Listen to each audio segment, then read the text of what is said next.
A dead baby, this missing couple, and a $500 bond. Those were the headlines this week that raised many questions. Today, a News 3 investigation of similar cases finds Dane County set the lowest bar for release in the state in 2020 when it granted the couple a $500 signature bond. Our Naomi Coles reports.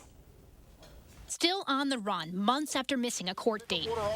As U.S. Marshals now hunt for this Dane County couple charged in the death of the mom's baby, it's their $500 signature bond prompting outrage. The bond for me is unconscionably low. I set out to find how their release stacked up to similar cases in Wisconsin in 2020.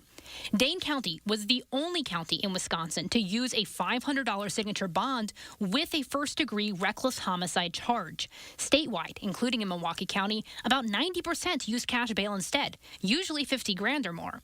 But reckless homicides are often wildly uncomparable and include things like drug overdoses or car crashes, so I also compared the case to child deaths from abuse or neglect that same year.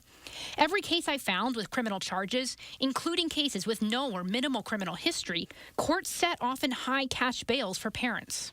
Madison Police Chief Sean Barnes says he doesn't blame anyone, but he's disturbed. As someone who spent a large portion of my career actually investigating child deaths, these were the cases that I dedicated basically my life to.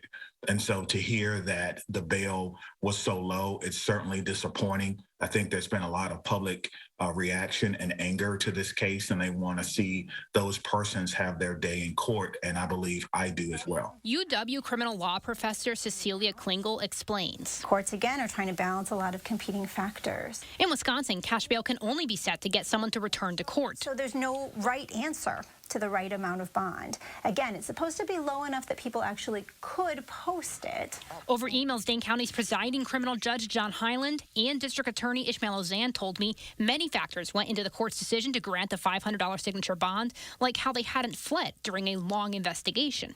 Both Hyland and Ozan cautioned different or higher bond conditions wouldn't necessarily have changed the outcome here. And Hyland said that Dane County's heavy reliance on signature bonds has been largely successful. Particularly in cases involving the deaths of infants, which often involve a lot of expert medical testimony, autopsy reports, sometimes highly contentious battles between experts on what actually caused a young child's death. Right, these are complicated cases. For News 3 Investigates, I'm Naomi Coles.